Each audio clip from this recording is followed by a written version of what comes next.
The political paralysis here at home is raising concerns about its broader impact on regional security and diplomacy. We have more on this reality on Press Perspective today.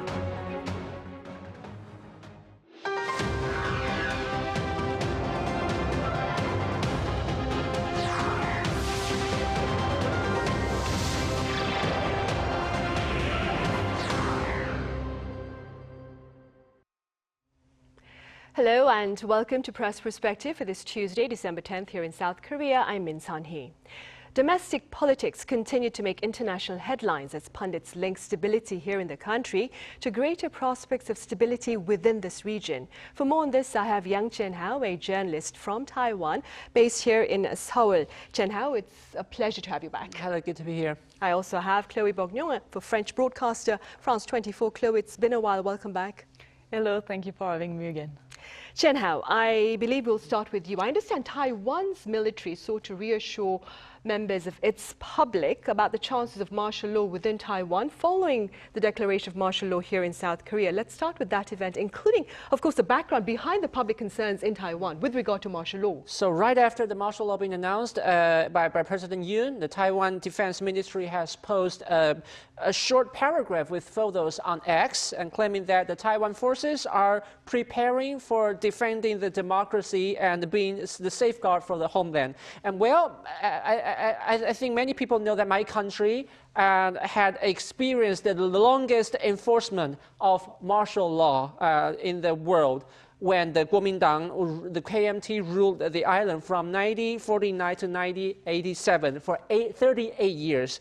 So it is not surprising that when seeing other countries, especially South Korea, who shares the very similar progress fighting for democratization, Taiwan is enhancing its awareness. And also, these days, you can see that the PLA, the Chinese People's Liberation Army, it has deployed its military forces in Western Pacific Ocean and around Taiwan. But what I want to mention another thing is, at the same time, on Facebook, the fan page of the ruling Democratic Progressive Party, the DPP, also had a post mentioning that since the South Korean parliament was being controlled by the pro-North Korean power, in order to protect the country, President Yoon announced the martial law. And look at Taiwan. The opposition parties are also trying to boycott everything, and the dead devil power is eroding the country. And this post has caused huge controversy in Taiwan, even bringing tremendous criticism from the DPP's supporters itself, because it is very clearly that President Yoon's martial law announcement has indeed nothing to do with North Korea, and the execution from planning to the whole progress was lack of legitimacy and legality. And as you can see, the special force even entered into the National Assembly in Yoido, which is totally illegal and will be very likely leading President Yoon and many military leaders being accused of insurrection. And yes, indeed, you can see that. It has been mess and it has been chaos and troubles in Taiwanese parliament.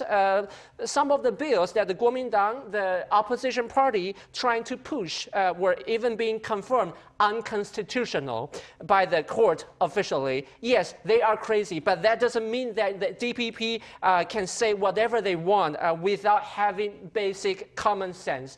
The situation here in South Korea is totally different. And also, DPP itself was established during the period of martial law in 1986. So the party itself know what it was like.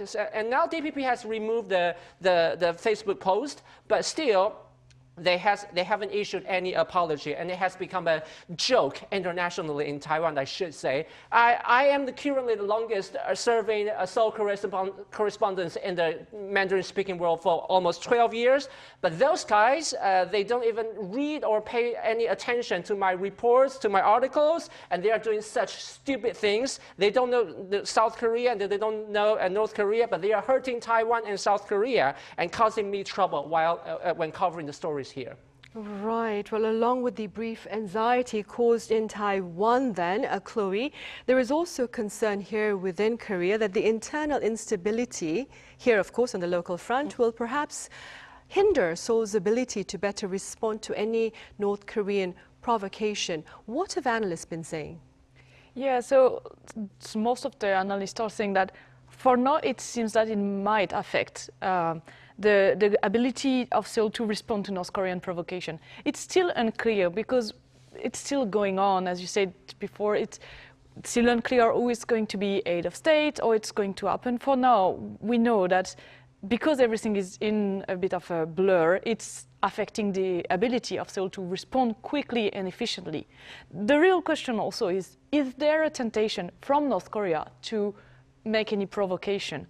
From what we've seen until now, I mean, North Korea was clearly pointed out as the enemy on the President Yoon Suk-yeol declaration of martial law. He said that it was because of a threat from North Korea. So we've been discussing the fact that it was probably more of a McCarthyism thing, like kind of the US during the Cold War, of accusing the internal enemy, so the opposition here, and showing them as the pro-communist forces. But the thing is, still, North Korea has not officially responded to this and has not officially commented on the situation anyway. So you could think that it would be for them a propaganda victory, showing what's going on here and the chaos. But there's also another thing is there an interest or is there more risk for North Korea? Because discussing what's going on now in South Korea will also be a way to show, if you're saying too much, that the Korean democracy is gaining like a lot of maturity and is being able to defend itself and show the resilience of the democracy in South Korea. So that's interesting to see that even though North Korea has been upping up its military readiness in the last year or so, has been pushing for tensions at the front line and everything, there might not be any action or response expected in the near future. And Newsweek colleagues, I've been speaking with Jenny Tan from the think tank 38 North, and she made a parallel with during the impeachment process for Park Geun-hye, and she said that at the time, Pyongyang was silent. They didn't report or made any official comment either, so we'll wait and see. But for now, it seems like Pyongyang might have more to lose than to win if making statements about what's going on here now. Right.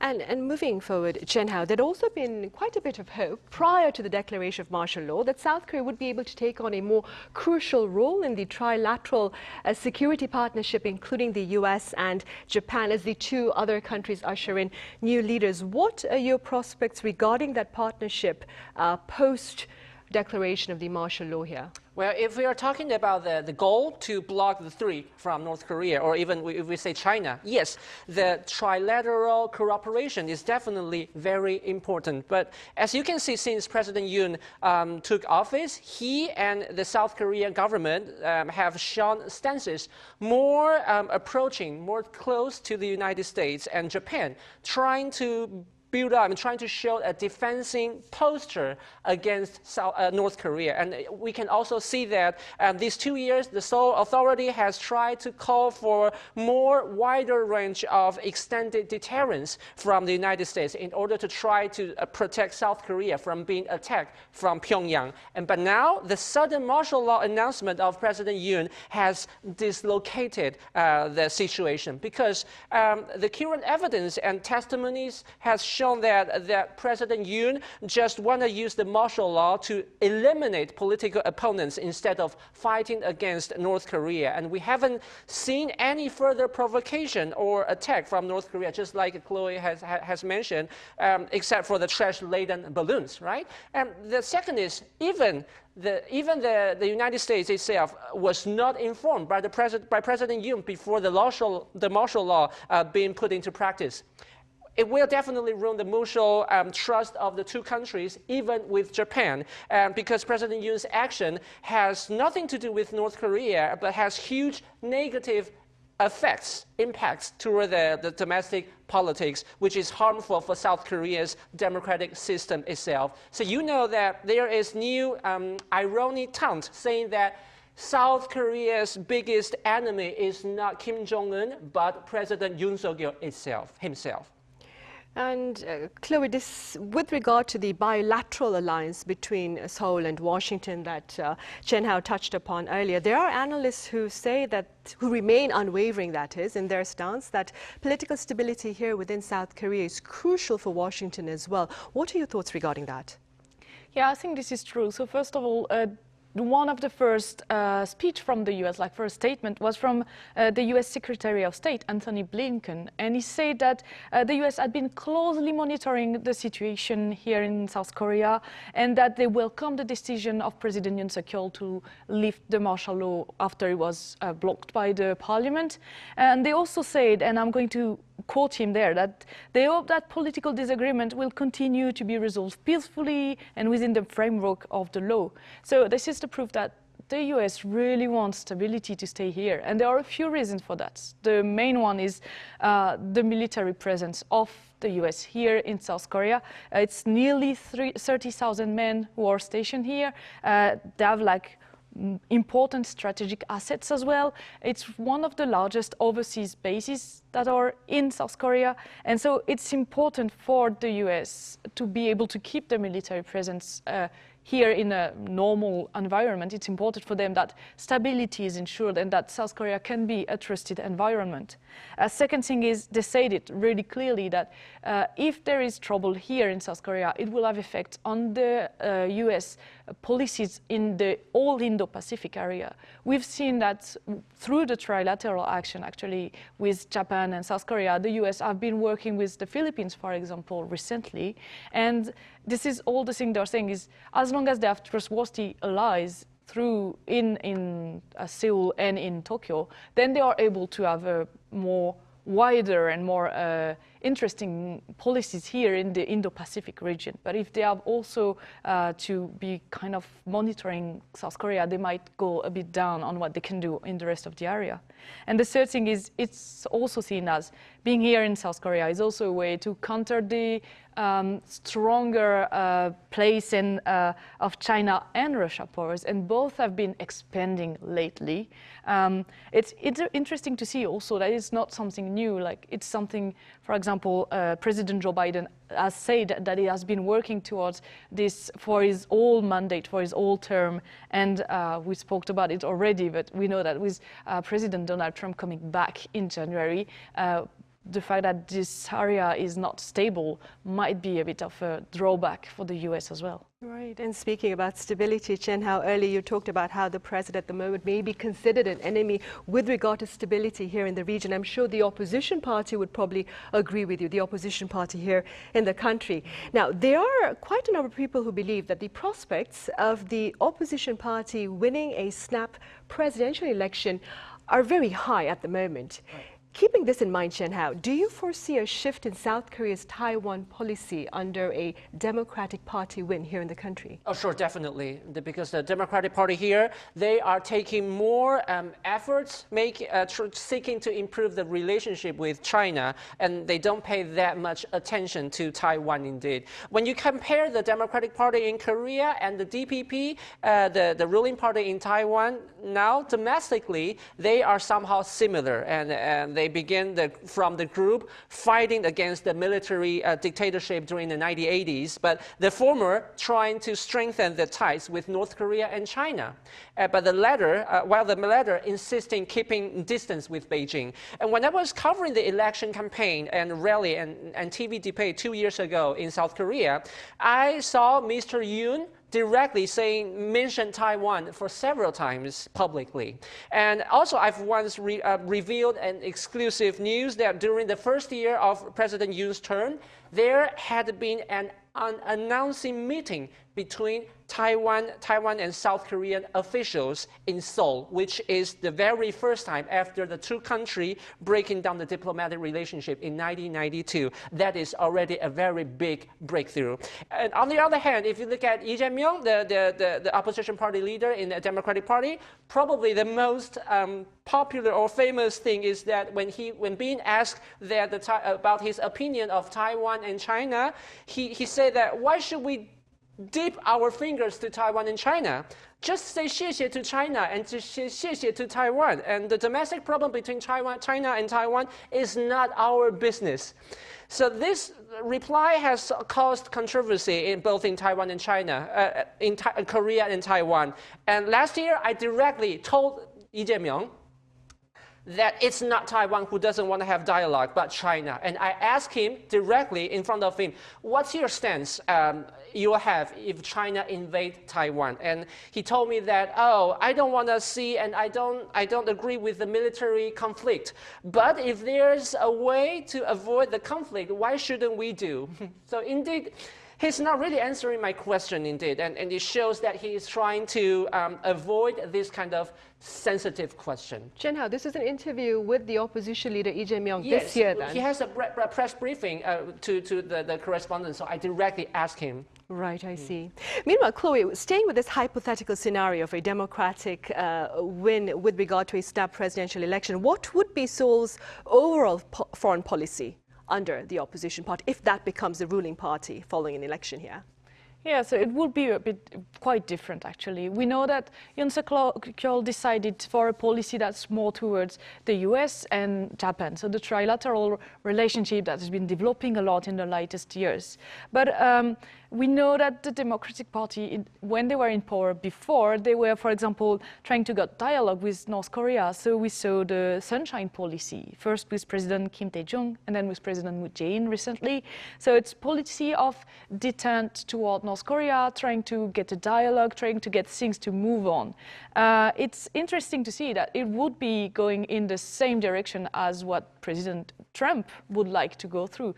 In his first mandate, that's what he did. It was with President Moon Jae-in, and it's true that the two together with North Korea were able to get some breakthrough. The big difference here being obviously that even though Donald Trump has already said that he wants again to meet with Kim Jong-un, it seems that North Korea's stance has changed a lot, and open and welcome end from Donald Trump was not taken yet by Kim Jong-un. So that would maybe be a goal for the Democrats, but then the question will be North Korean stance. Then there will obviously be the question of the trilateral relationship. So it has been developed by three persons who are all, like Joe Biden is leaving in January.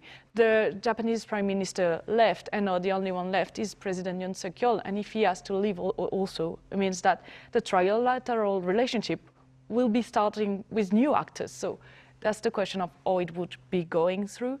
And another question that might be more interesting for Europeans, but is the question of Ukraine, because President Yoon Suk-yeol has said that they are thinking about giving more help and aid to the Ukrainian force because North Korean troops are on the front war as well.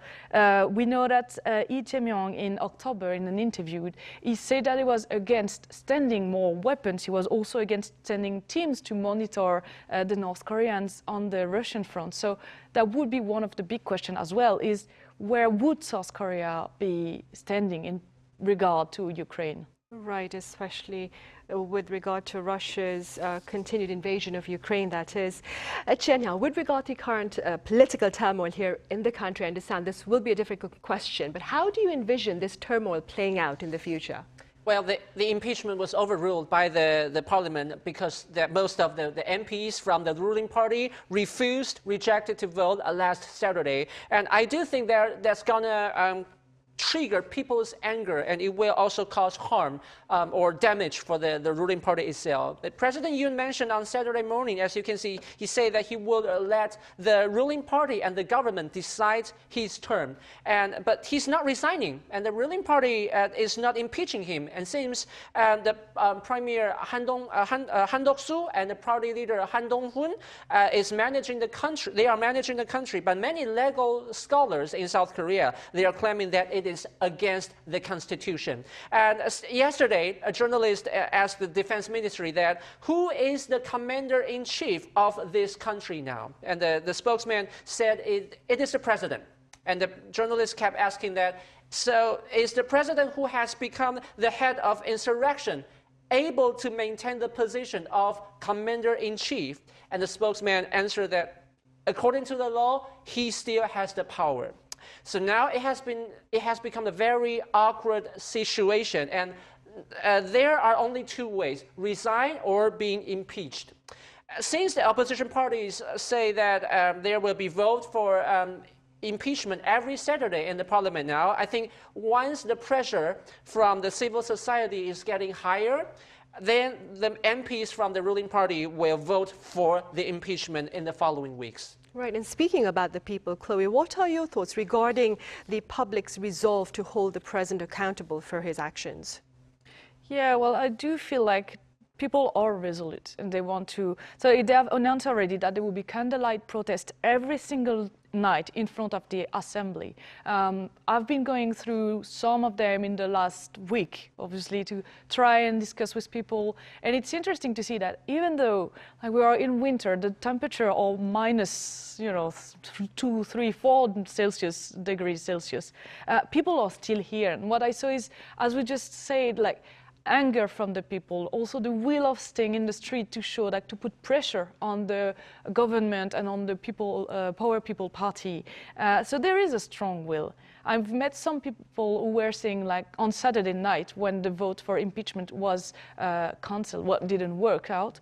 I saw, for example, a person who told me, I knew it would take time, but I'm going to stay there until there is a Korean Spring. So also other people who took days off to come into the street, even in daytime, and to be in front of the assembly. So I feel like there is a big resolution from everyone, because it goes from high schoolers to older people to, it has angered people. And I feel like they do know that it might take time now, and they are probably going to want to stay there and show that they are also not willing to forget or to forgive.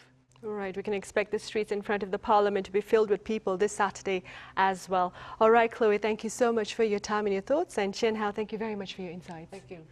Right, for more on the press perspective over the political uncertainty here in South Korea, do join us again same time tomorrow. In the meantime, thank you for watching.